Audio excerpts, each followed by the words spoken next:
Thank you, Mr. Speaker. Mr. Speaker, and still I rise, a proud, liberated Democrat, unbossed, unbought, and unafraid. I rise as one who is not a sunshine freedom fighter, one who can stand before the crowds.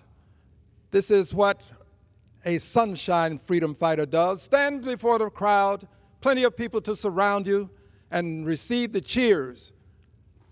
I believe that there are times when one has to stand alone. And on some issues, it is better to stand alone, Mr. Speaker, than not stand at all. So today, Mr. Speaker, I rise to proclaim February 4th, 2025, as a day that will live in infamy. It was a day when the leaders of two nuclear powers stood next to each other. And these nuclear power representatives, these persons who had the ability to create a nuclear holocaust, something that not even the mind of Dante can imagine. These two persons made comments about Gaza. One person said it would be nice, not in these exact words, to make Gaza a better place for people to live. I'm paraphrasing. But this person went on to talk about how this superpower would take over Gaza and how this superpower might at some point have the American military to have boots on the ground in Gaza. Not in those exact words. These two superpowers dare to work together, and the other said, well, I think this is an idea worth considering, to have the Palestinians move to another location. These two superpowers, the United States of America and Israel, were represented by the President of the United States and the Prime Minister of Israel. Two superpowers that are not in the business of saying things without thought, or they shouldn't be if they do. These two superpowers who could operationalize what they say. The United States of America can go into Gaza by and through its military. It can take over Gaza. It can remove the Palestinians from Gaza. The United States of America has already, with our tax dollars, sent money into Israel, munitions to Israel, and Israel has gone into Gaza. Yes, I know why. And yes, I believe that what Hamas did was a dastardly deed. And yes, that should have been redressed. But there's a point in time when your redress becomes an offense as opposed to a defense. And Israel went into Gaza and killed thousands of babies, obliterated schools, destroyed hospitals, infrastructure. Israel, with our tax dollars and some of their own, and others perhaps, but our tax dollars, Israel destroyed Gaza. President himself has said that Gaza is no longer habitable, not in those exact words.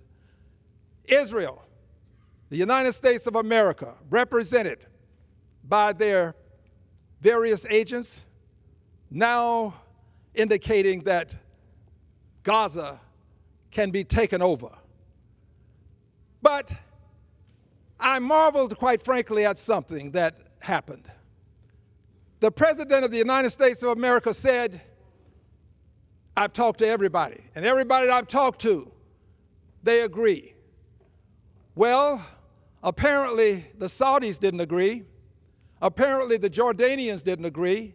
The Egyptians didn't agree. The Europeans didn't agree. There seems to be great disagreement, Mr. President, with what you said you would do in Gaza. And Mr. President, for your edification, And Mr. Prime Minister, for your education and edification, you should have talked to the Palestinians. You talk to people other than the Palestinians about what would happen to the Palestinians. The Palestinians are not cattle. They're not animals that you can herd and push in one corner or decide you can go here and be happy. The Palestinians have the right to self-determination in their land. Gaza belongs to Palestinians. At one time, that whole area was called Palestine. Now you can't find Palestine on a map.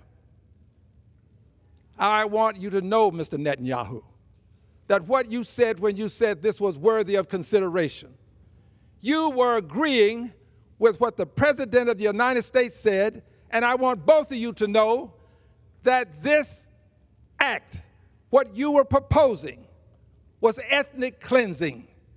Ethnic cleansing, Mr. President. Ethnic cleansing, Mr. Prime Minister.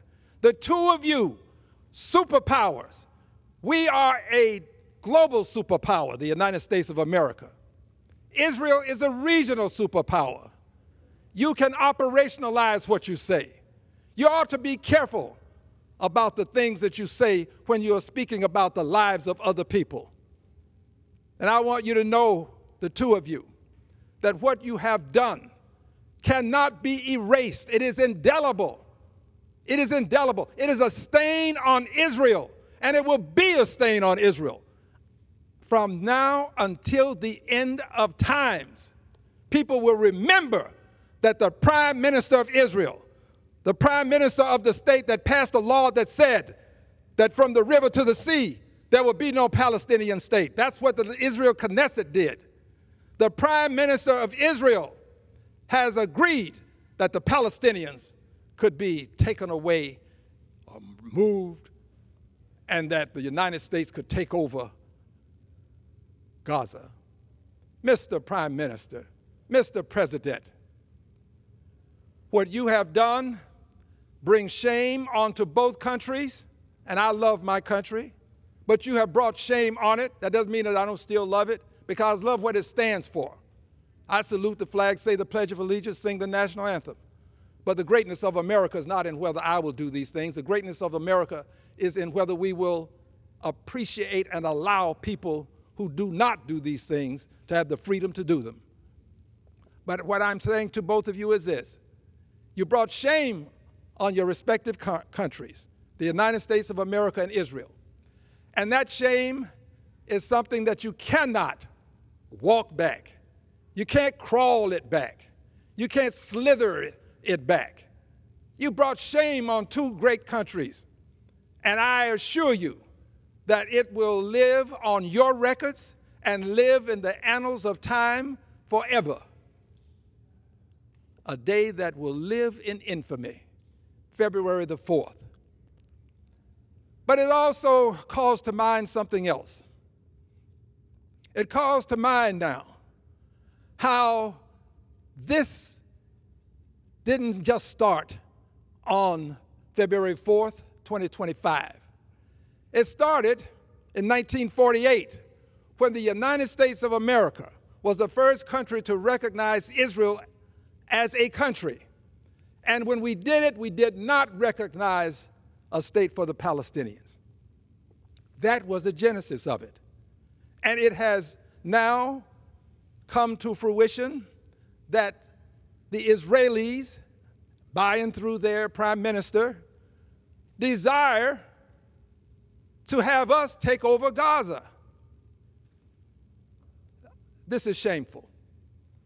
So here's what I think has to happen. And I speak for myself and everybody who agrees with me. I will boycott. I will boycott. I want my colleagues to hear that.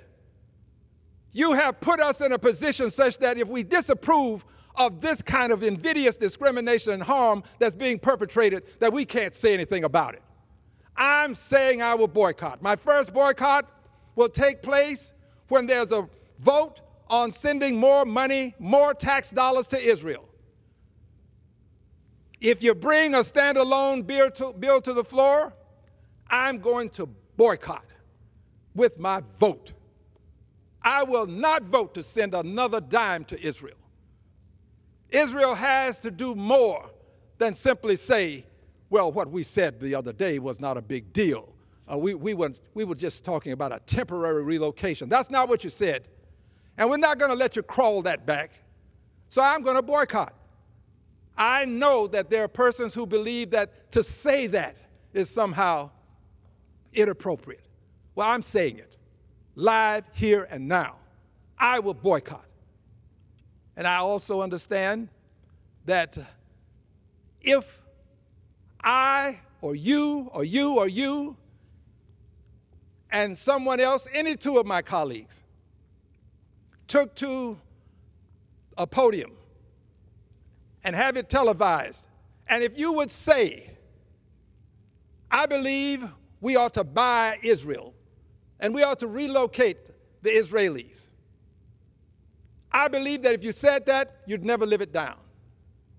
You'd be called anti-Semitic if you talked about relocating Israel the same way people are talking about relocating the people of Gaza, the Palestinians. You'd be anti-Semitic. So what does that make the President of the United States and the Prime Minister of Israel? You have to be anti-Palestinian. You cannot say what you said and not be anti-Palestinian.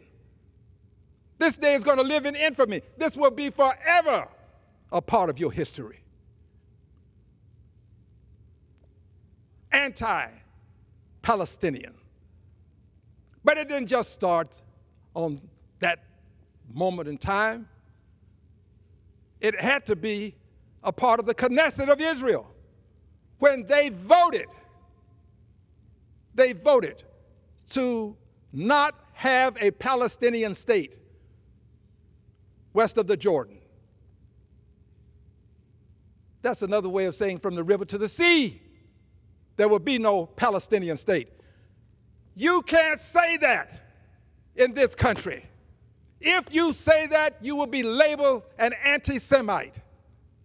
If you say that and you're a member of Congress, you'll be brought into the House and you'll be sanctioned for it. It happened to one of my colleagues, someone that I have respect for. May I change that? I have great respect for. It happened to her. Rashida Tlaib, from the river to the sea, and you're sanctioned, but you can pass a law in the Knesset saying from the river to the sea there will be no Palestinian state, yet a slogan that she could not operationalize, by the way. You can operationalize what you say, Mr. President, Mr. Prime Minister, yet you don't want others to say what you are doing. You talk about how the Palestinians, more specifically Hamas, is an existential threat to Israel.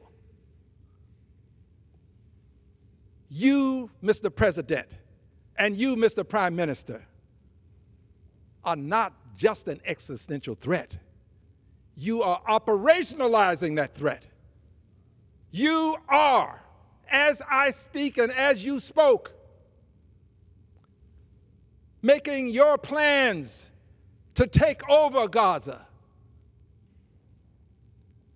You ought to have some sense of justice and righteousness and fair play, which seems to be absent from your very souls. For you to say these things and then deny others to say them. To have already done this, denied others from saying what you are doing. There is no amount of shame that you can show now. I assure you, this will be a stain on your records forever and a stain on the state of Israel and on the United States of America that you would go to the podium and do this. And you've done other things, Mr. President. I'm not going to go through an entire laundry list. I will talk about many of these things from time to time. But I want you to know, Mr. President, that I, personal pronoun, standing alone here in the House of Representatives, not looking for a cheering crowd, not looking for people to pat me on the back. Most of the people don't bother to care, it seems. But I will bring what you fear the most, because you've talked about how you think that we shouldn't have done what we did, and I, who laid the foundation for impeachment in the House of Representatives, along with the Honorable Maxine Waters. I don't want to ever take away the role that she played because she was there. But I will bring articles of impeachment to this floor. I will bring articles of impeachment to the floor of the House of Representatives. And I'm not saying that the articles will be about this, and I'm not saying what I'm talking about today, February 4th, 2025, being a day to live in infamy, and I'm not saying that they won't.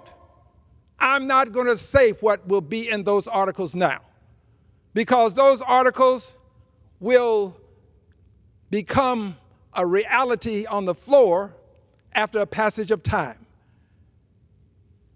We need to make sure that time has given other people an understanding. I think, and you know that I support peaceful protest. At some point, there will be people in the streets peacefully protesting with signs with impeachment on them. It's going to happen. And when it happens, I will come back to this floor at some point. May come back before. I will come back before, in fact, because what I will do will help to lay the foundation for the impeachment that is to come. And by the way, I've got 4 years to do it. 4 years. There's no rush, but I want you to know, and I want this to help galvanize the public, because marching is a great thing. But you have to have a goal. What is the end game? For me, the end game is to remove a president from office who would engage in ethnic cleansing. And there are other things that I shall not mention now that I would have him removed from office for. But you got to have the end game, for that's the end game for me. So when I march, and I shall be marching soon, if I march alone, it will be to remove this president from office. And I've got 4 years to do it. I've got this Congress, and there's another Congress. Now, there are some people who will agree with me if we take back the House. Friends, if we never take back the House, I'm going to do it. Because people need to know that there is a certain amount of courage within these chambers, and there are people who will not stand for what we're seeing, who won't stand for taking over the Department of Education, who won't stand for attempting to virtualize the nation, who won't stand for attempting to roll back the clock to segregation. There are some of us who won't stand for that. There are some people who will not stand by and watch you eviscerate the FBI and install people who are going to be loyal to you and not the Constitution. There are some people who won't stand for it. Others will do things to indicate their positions. I'm doing things to indicate my position. And I remember when I filed impeachment articles before, it was after the president fired Mr. Comey, Mr. James Comey, the director of the FBI. He fired Mr. Comey because Mr. Comey was investigating him. Mr. Comey would not tell the president, I'm not investigating you. The president wanted Mr. Comey out of loyalty, out of the president allowing him to be the director. He expected Mr. Comey to say, well, Mr. President, you're all clear. We're not investigating you.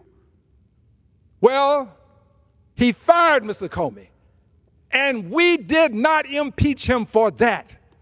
If we had impeached him for that, we might not be here today, because we have given him reason to believe that if he could fire the director for investigating him, why not fire everybody that was a part of an investigation, a lawful investigation based on things that he did, a lawful investigation.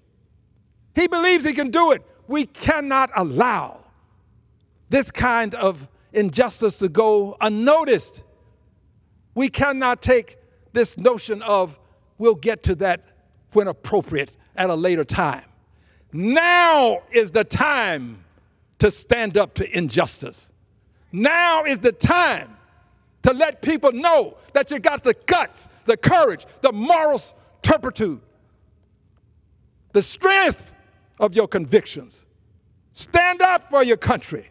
Stand against what you see happening. How can you see the takeover of the constabulary, the FBI, the CIA? What federal FBI agent will see the president commit a crime and call it to anybody's attention, knowing that the president can fire him, knowing that the Supreme Court has already given him immunity, knowing that the president can take his livelihood? We are putting the president not above the law, but beyond the law, beyond any means of redress for the injustices he perpetrates. That's not the country I want, and that's not the country my Republican friends across the aisle want. They're just too timid to say it. I'm not. And I want you to know also, Mr. President, that you're doing them a disservice. Here's why you're doing them a disservice. Because you can do these dastardly things and bring them along, drag them along, put anybody you want in charge of the Department of Defense. Put anybody you want, just anybody. Doesn't matter. That's your choice. You can do these things and they can support you, but here's where you harm them. America's going to wake up. Some of them won't be coming back to Congress. You don't worry about getting reelected. Some of them do. You're putting them in a bad position.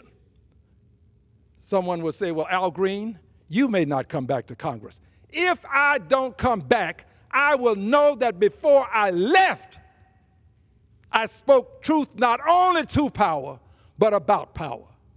Many of them will just leave in shame, afraid, fear of the president, afraid that he'll try to get Elon to spend $25 million against them, just as they did Jamal,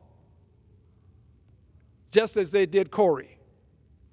And we never said a word about those, and that's another speech. But my point to you is,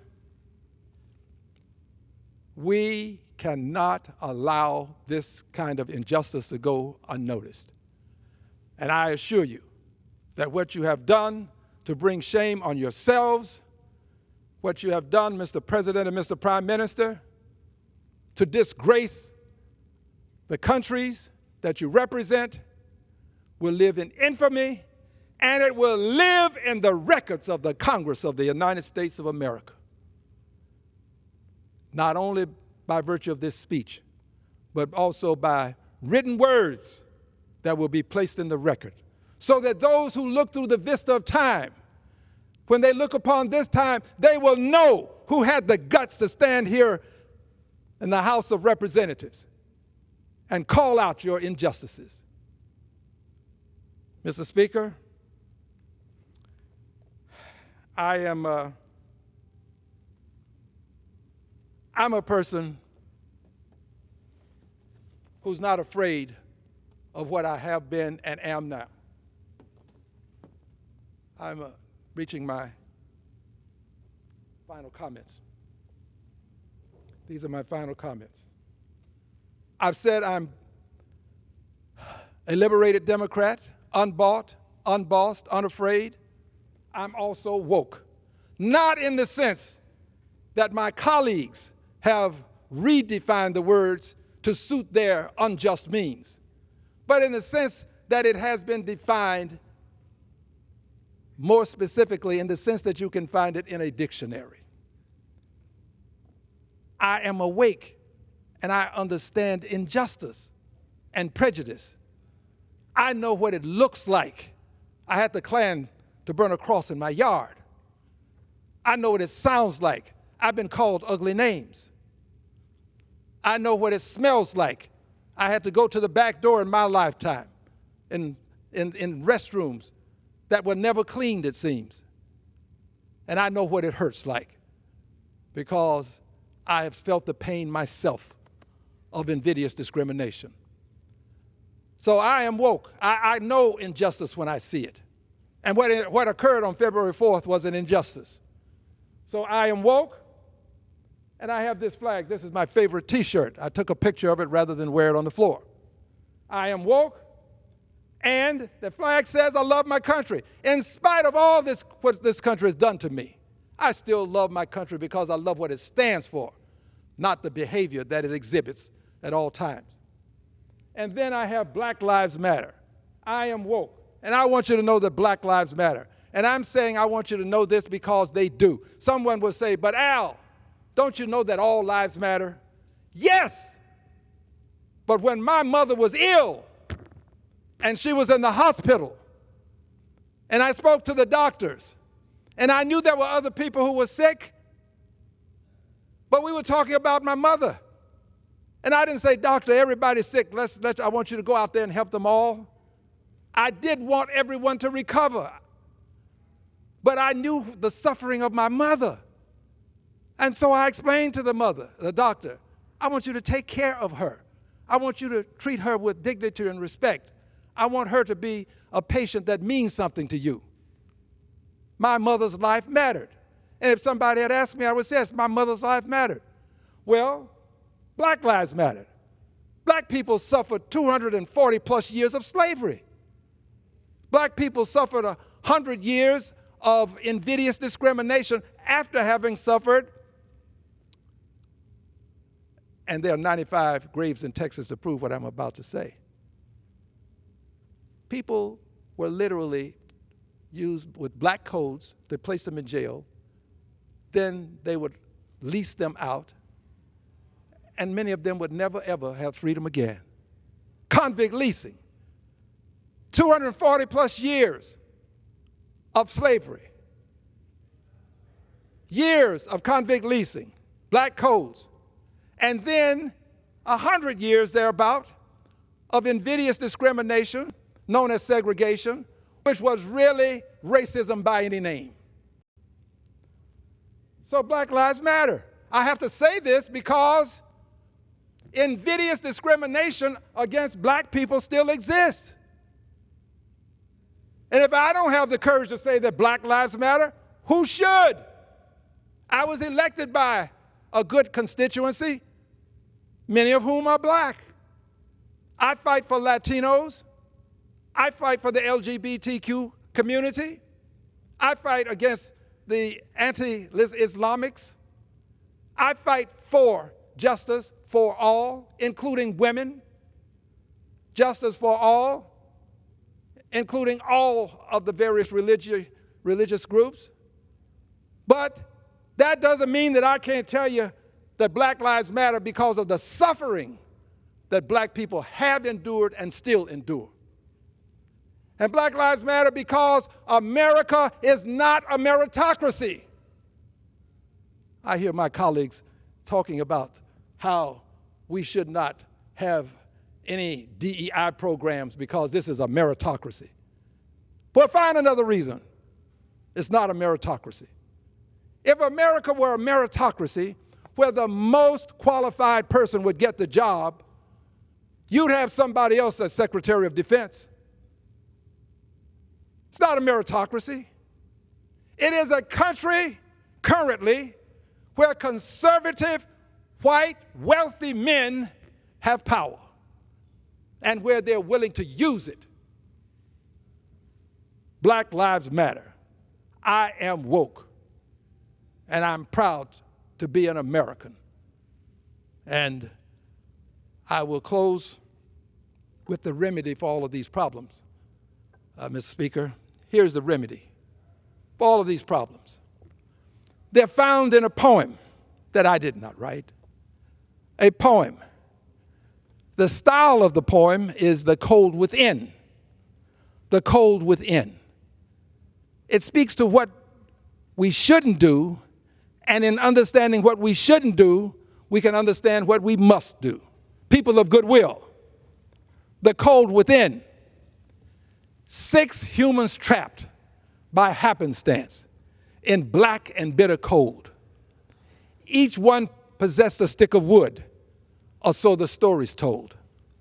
Their dying fire in need of logs, the first man held his back, because on the faces around the fire he noticed one was black, and the next man looking across the way saw one not of his church, and he couldn't convince himself to give the fire his stick of birch.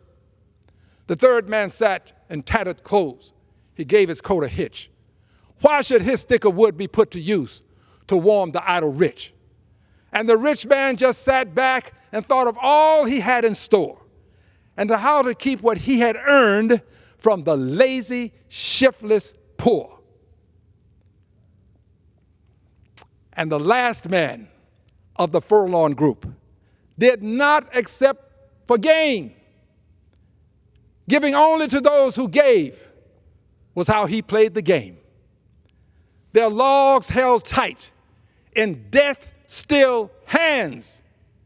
They didn't die from the cold without. They died from the cold within.